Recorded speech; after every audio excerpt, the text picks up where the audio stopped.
Welcome to the Couples Expert Podcast with Stuart Fensterheim, LCSW, your source for the latest tips and practical down-to-earth advice on creating emotionally connected, thriving relationships. Now, here's Stuart.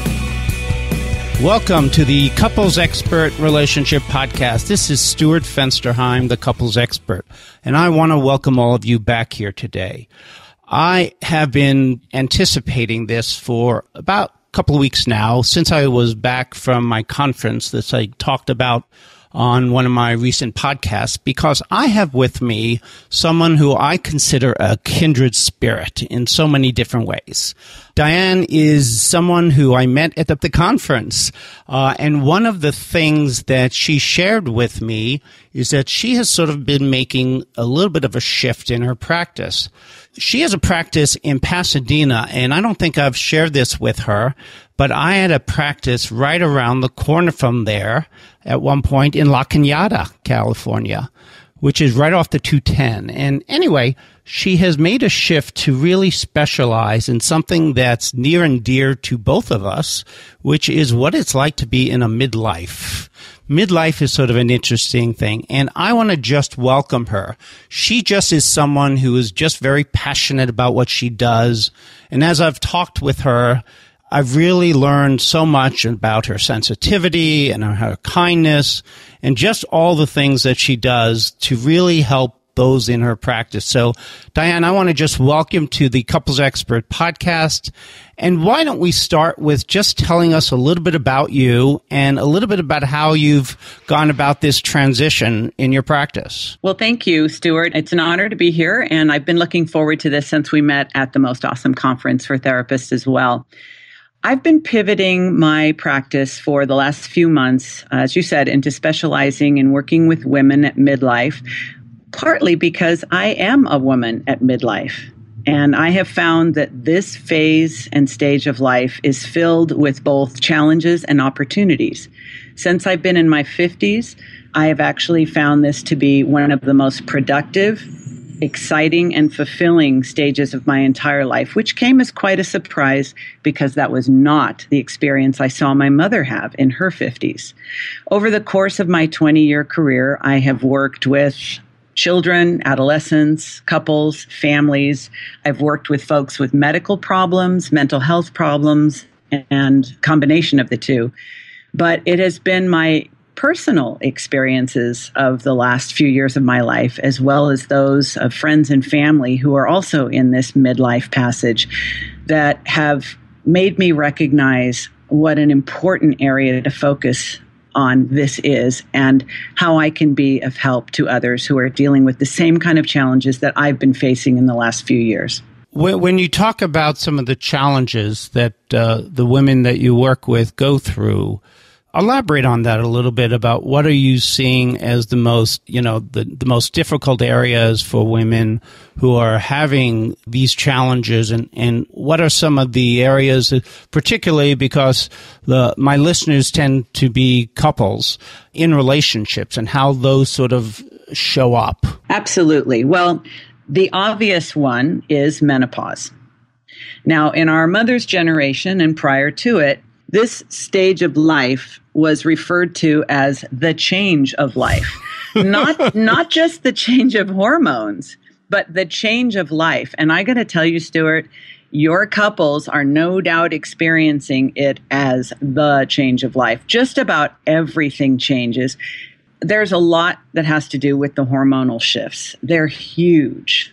Mm-hmm. But also, there are things that are going on in the life of a woman and in the life of a couple during this same period of time that make the challenges of menopause even more challenging. And I'm referring to things like the empty nest, the aging and loss of our parents. We are usually at the top of our earning power around this age and stage, and that can make us more vulnerable to being laid off by our employers and replaced by someone younger and less expensive. A lot of people who've been in a career for some time, by the time they reach midlife, have a very strong desire to become their own boss, to start their own business. And many couples end up divorcing at this age and stage, often around the time the children leave home. And in fact, most of those divorces are initiated by the woman. So you can see there's a lot going on. Really? I'm surprised to hear you say that. So what I'm hearing you say, and I think I do agree with you because I see it in my practice as well, that you're saying that most of the divorces at this age are initiated, that the woman is the one that's the most unhappy. And are you tying that into the empty nest, or is there other things that you're seeing as to the reason that the women are initiating that? Stuart, I think the empty nest issue speaks to the timing of when the divorce might take place. But you and I are both married, and we know that marriages go through ups and downs and phases and stages where we're quite content and other times much less so. But I believe, and in my experience in working with women, that many women have been unhappy for a period of time during their kids' adolescence, maybe even sooner. And it is the recognition that once the children have left home, they're now going to be faced with a relationship that may have been neglected for a very long time. There are couples who haven't had sex in years, and we've heard the expression staying together for the kids, and most of us think that's something that our parents' generation did. Well, I want to tell you, there's plenty of folks in our generation who are doing it as well. And once the kids have left home, the idea that now we have to actually deal with each other and all the unmet needs in this relationship that have been swept under the carpet for, maybe as long as a decade or more, suddenly just seems so overwhelming. But I think that it's also a time where couples who have maybe backburnered their relationship can reinvest in it and can decide that their history is worth keeping and worth improving rather than giving it the heave-ho and trying to start fresh with someone else. But that brings up a lot of issues for me in terms of being an emotionally focused therapist, which really goes to allowing yourself to be vulnerable with your partner and feeling through the relationship. That's where the security and stability comes from. So what I'm hearing you say is that they ignored that piece. So one of the things I'd like you to talk about is where you see that comes from. Why would someone, whether it's the man or the woman, at points through those years where they're just sort of getting by, why do you see in those relationships in particular that people aren't talking about it sooner? That's a really good question. You know, in our parents' and grandparents' generations, women, generally speaking, were focused on family and home as both the place they spent their time and the place they formed their identity, their connections, and their fulfillment. My generation of women, the baby boomers, our generation, Stuart, we were the first generation of women who in very large numbers went into the workplace. And we were the have it all, be it all, do it all generation. And we actually believed that we could do it all well at the same time. So our generation of women were working moms by and large. Something, I don't know the exact statistic, but there are many, many women who were born in the 50s who got married, had kids, and continued to work, or maybe took short breaks from the workplace. So those women were able to find a sense of identity, connection, productivity, meaning, fulfillment, and so forth through their work, as well as through their home and family life. And we were the first generation who, in record numbers, were able to do that. So what it makes me think, Stuart, is that, many men historically have achieved most of their sense of purpose and self-worth and even their social and emotional connections through their work identity.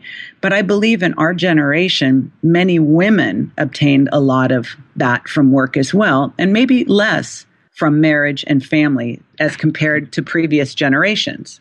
So perhaps that has created a greater vulnerability to divorce because, in other words, we didn't have all our eggs in one basket.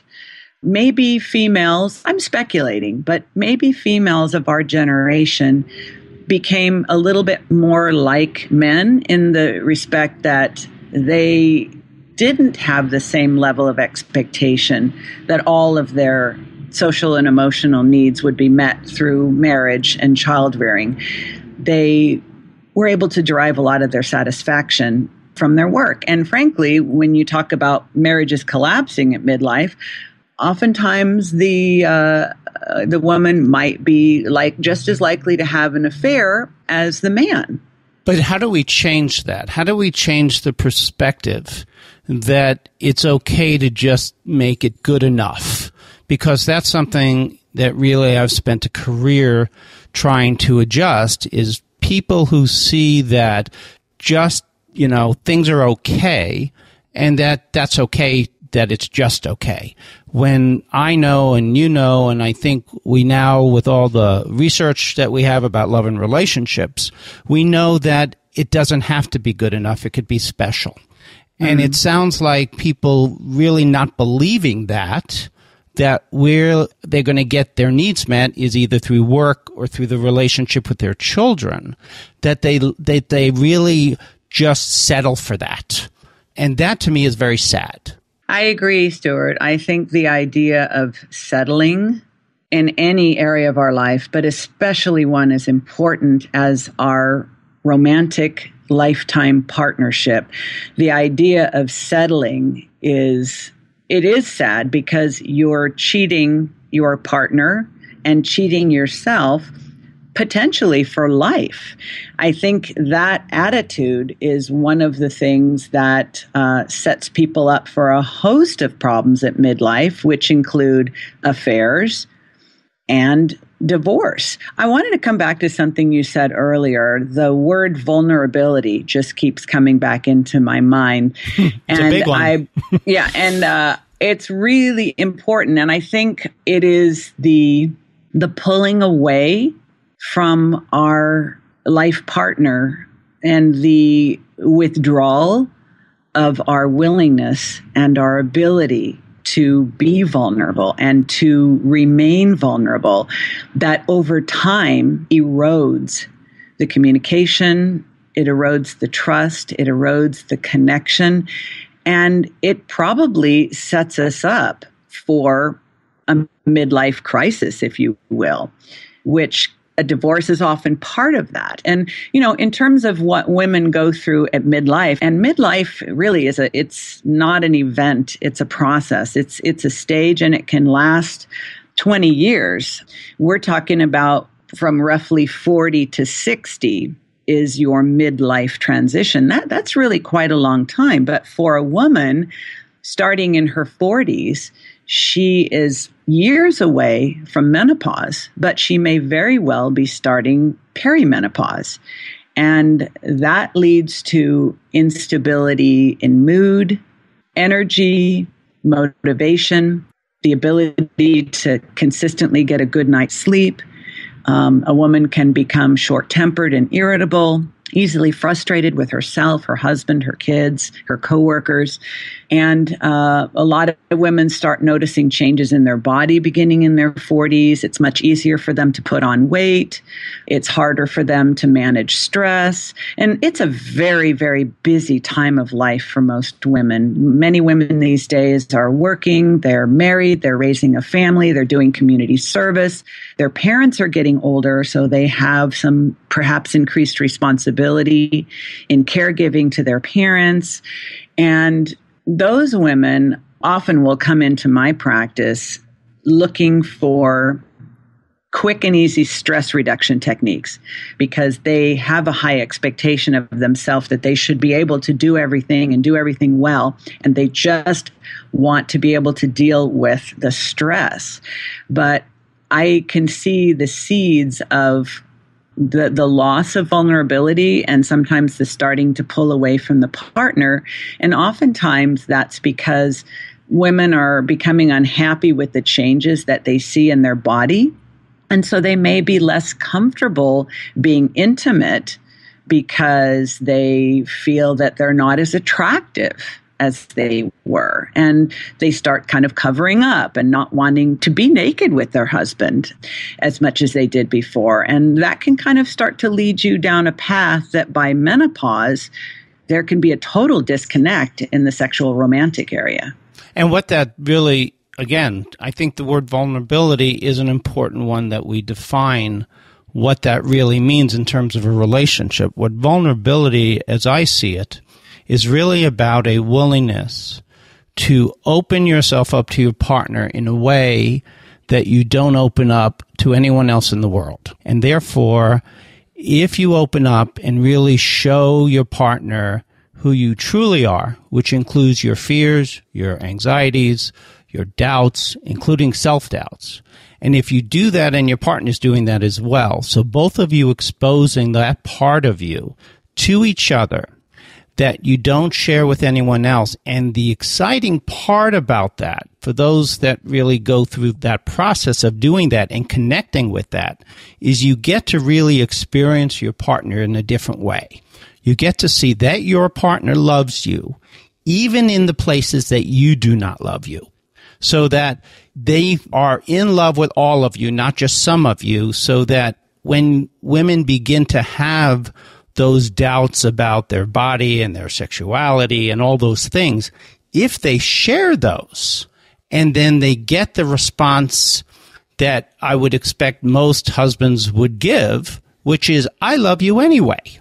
There isn't anything about what you're sharing that turns me off because I love all of you, the good, the bad, the ugly, the parts that you don't love. And if you then begin to experience your partner that way, what can't you share so that when you begin to have those doubts of your attractiveness, you check that out and you believe your partner when they give you the answer that says they love you because you're sexy to them, because sexy doesn't mean only physical attraction.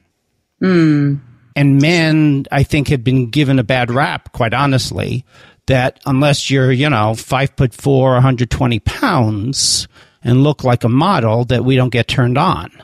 And I think most men, that is far from accurate, and that they do experience, particularly, and this is the interesting thing that I heard recently, is that most women talk about enjoying sex more in midlife. And the reason for that is because us men begin to have some problems, sometimes erection problems, sometimes other types of problems physically that require more stimulation, that require more emotional connection to the experience. So women who have been complaining for years and years and years about the guys just wham, bam, thank you, ma'am, can't do that. They need the things that the women have been complaining about now. So, wow, foreplay is longer. Everything is more satisfying because it's about the experience and not so much just about a physical act. You're absolutely right, Stuart. As a matter of fact, physiologically, at midlife, a man and a woman are more in sync sexually than they were at an earlier stage. You're right. A lot of women in their 20s and 30s and even into their 40s will complain that they don't achieve climax as often with their husband or partner as they would like to because he's in too big of a hurry to achieve his own orgasm. But as men get older, and there is such a thing as male menopause, it's called andropause, because everybody in this age and stage, whether you're a man or a woman, is going through hormonal changes that are a natural part of the way we human beings are made. So when men get into this midlife age and stage, they do require more and different types of stimulation to gain an erection, to maintain it long enough for sexual intercourse, and to achieve a climax. And that makes them, in this respect, more like women have always been. So if there is good communication, if there is vulnerability, and if there is trust, if there's a safety created between the two people that allows them to even have a sense of humor about it, and to lose the self-consciousness and to say, well, it looks like this isn't going to happen, instead of feeling like it's a hideous failure that you have to be ashamed of and have to retreat from your partner. I've known of couples who aren't able to have sex as often as they'd like, but it's expanded their repertoire of intimacy into other areas of giving and receiving pleasure that have actually made them feel closer, even if their number of times of intercourse per week or month have dropped off. So I'm in complete agreement with you. The potential, and this is why I'm so passionate about working with women at midlife, because there are a lot of challenges at this age and stage, physically, mentally, emotionally, spiritually, relationally, socially. But there's also tremendous opportunity, not only in your own life goals, but in your marriage. Even if you've already been in it for 20 or 30 years, it can be completely transformed during midlife into something that isn't like a life sentence. You said I do, and now you just got to live with it. But you actually grow closer and more connected as the years go by and fulfill what all of us wanted marriage to be when we first entered into it, but often haven't found it to be the case. Yeah, and what the story you're sort of telling in about the power of some of this reminds me of an experience that I once had that really made the difference for me, both in terms of my personal life and also one of the big issues that led me to go into emotionally focused therapy, which is I used to do a lot of volunteering at a Broadway stage type theater here in Phoenix called Gamage Auditorium. They did sort of the musicals and the Broadway shows, and I was an usher. And that was part of what I did just sort of for volunteering. And I met this gentleman about 10 years ago, I guess it was, who was in his late 60s, early 70s. And we just got to talking, and he talked about having just started a relationship with this woman. And he had been married 2 or 3 times, I think it was. And I asked him, wow, that's pretty neat. And he said, you know what? I am the happiest in my life. I've never experienced love before.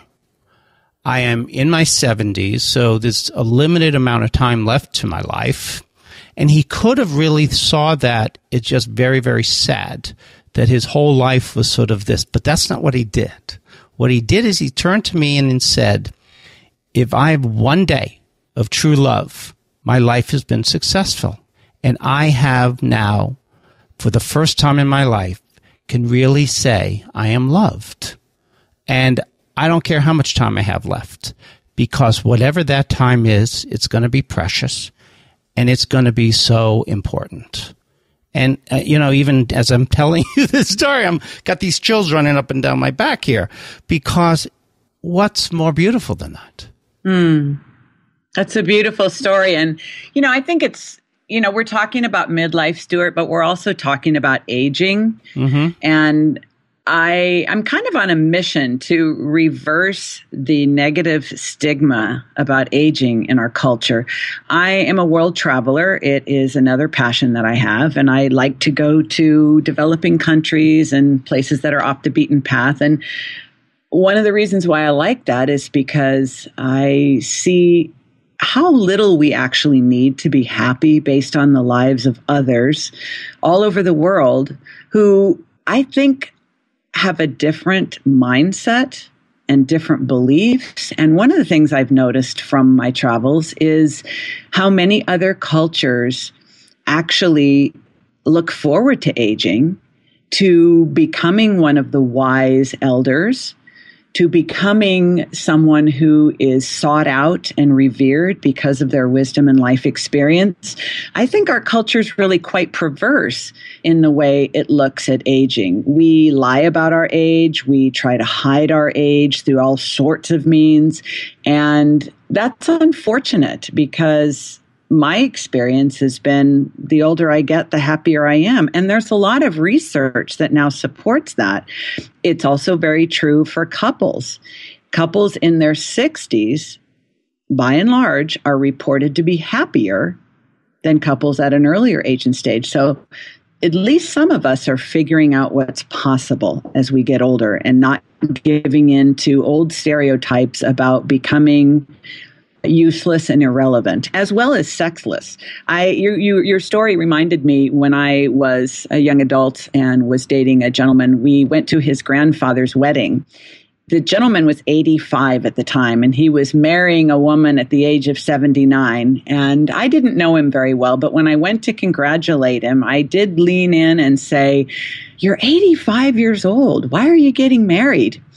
And he had a twinkle in his eye, and I think I know the answer. He whispered, he says, "Diane, it's the sex. I just can't live without it." I was going to say, I knew that was coming. I was really shocked, but it was, I still remember it many years later. Well, they did something when I was going through my training, my graduate school training, is they showed this video, which was somewhat a pornographic kind of video. It was very explicit. And what it was, which was a very fascinating experience because you have a group of counselors here, is it was absolutely every single scene was a intense sexual interaction with someone at the minimum age was about 70. Wow. And how the people in the audience, which was the people going through their master's program, reacted to that piece. And some people were totally offended, not to the pornographic aspect of it, because it was very explicit, but that it was old people. Mm-hmm. And the ageism, I think you're really bringing up sort of a whole other subject, which is about the ageism in our society and how people react to older people. And one of the things I do is I work on an Indian reservation as a home-based counselor. And the Native American culture is really wonderful with this, because when you become an elder when you turn 50, not 60, not 70, not 80, at 50 years old, you become a higher status because of your age, because you now have the wisdom of age. And how many of us really don't really think about that? And I think it goes to the other piece of what you've been talking about, because I know for me at least, when I turned in my mid to late 50s, my sense of myself was so much better. How I feel about myself is so much better. I'm much more passionate about the things that I'm doing. My life is much more exciting to me right now than it has ever been, doing this podcast and doing these things, going to the conference and all those kinds of things that we did and have been doing is really about making every day count. And that's, I think, the change. And that's where I think it can apply to relationships. To not go one day without knowing that you're in the most incredible relationship in the world. And that not hope, your partner's there for you. Because you've checked it out so much with your vulnerabilities and things like that. To be able to just relax and go, I know I'm in the right place because I know who I'm with. And that's the beauty of it, I think. You're making me think about the people who might be listening to this podcast who are in their midlife stage, who've maybe been married for 20, 25, even 30 years. Perhaps the kids are aging out and they are facing the empty nest, or maybe the kids have already gone. Well, these days there's plenty of them that don't leave the nest or come back, but that's another subject. At any rate, I think we are faced with kind of a turning point, which is to say at midlife, a lot of people feel like getting rid of decisions they've made a long time ago. Let's face it, nearly all of the really crucial decisions that we make for our lives are made when we are young adults and really don't have the life experience or the wisdom to know the long-term consequences and impact of those choices. And I'm referring to things like how much education we decide to get, what occupation, profession, or career we go into, who we choose to marry, what lifestyle we choose to have, what level of socioeconomic status we want to attain, whether we have kids or not, how many. All of those decisions are made when we are very young adults. And fast forward to midlife, many people start to have a rather sudden awareness that the road ahead is actually much shorter than the road behind, meaning we have a sudden sense of urgency about life and about making the most out of life. That I think that's what you're referring to, about feeling passionate about the things you're doing. Yes. And I think that this time of life where we realize, wow, I made all those decisions before I knew who I was and what I was doing. And now I realize I don't have forever. You know, once your parents die or are approaching death, it really gives you a wake-up call about your own mortality, and you start questioning the choices that you made at a much earlier time. And a lot of people have the desire to sort of uncheck that box, to unmake those choices, and to fling themselves into a new life while they feel like they still have the time, energy, and motivation to create something new. I think that's what we call the classic midlife crisis, and marriages are certainly vulnerable to that if it's something going on within the individual. But I think my encouragement to your listeners, someone who's listening to the Couples Expert podcast, is wanting to stay married and wanting to perhaps transform their relationship. It doesn't have to just sort of wear out over time. You can actually reinvent your marriage at midlife just as much as you can reinvent your career or your fitness routine or your outlook. I think it's a wonderful opportunity to recognize you already have invested a lot in what you have. What is your return on investment? You know, it's not an enough. Interesting concept. It's not enough to just show up for your marriage. Are you really invested? Are you really present? And are you really giving it what it needs to be all it can be for you and your partner? I think it's a fresh opportunity to do that, maybe for the first time. Yeah, but I think the piece that gets in the way, and then I want to try to close things out and summarize things because we're about to run out of time here, which is you have to believe. And this is the biggest problem about starting this at midlife. You have to believe, number one, that your partner even cares about that. You have to believe that he or she has the ability to make the change. And three, you have to believe that it's even possible. And what happens to people, they get locked in to things that they assume, but in their heads, it's far from an assumption. It's a fact. And they don't even want to question it because it's factual. But the reality is it's all about triggers and all about assumptions and all about those vulnerabilities. So I think the message that you're sending is such a wonderful one. And what it really is saying, more than anything, is that if the listeners out there are in those kinds of relationships where they don't see that it really has given them what they would have hoped for, is stop today and do this today. You have to say something. You have to let your partner know that you want things to be better, that you love them so much that you're not willing to settle for just good enough. So there's all of these things, and that work isn't going to do it for you.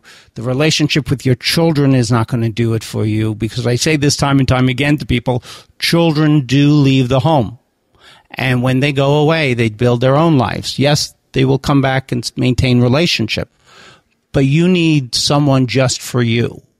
And you have that person lying next to you and feeling lonely in your relationship.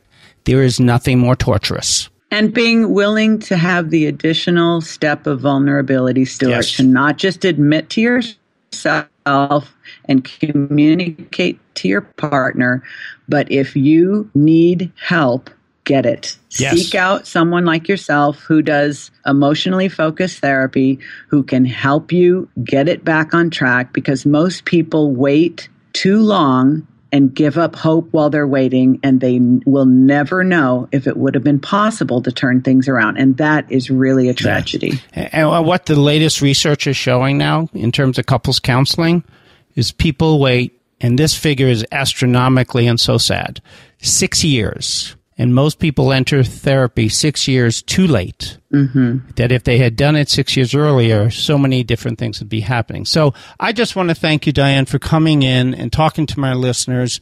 And I guess my last question to you is really one of, if you could say, since my listeners, I think, have been fascinated by a lot of what you're saying, what would be a suggestion you'd make that people can do right now that would help them feel better in terms of themselves and about the whole aging process? Is there any tips that you can give them that people can sort of do today?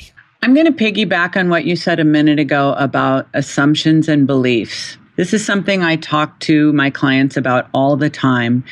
We rarely, if ever, challenge the assumptions and beliefs in our own heads that we take to be truth, reality, and fact. Most of it's what I call head trash. It's just chatter, noise. It's not accurate. It's not truthful, and it sure isn't helpful. Communicate. Communicate your feelings, communicate your fears, communicate your worries about yourself, about what's changing with your body, your sexuality, your life.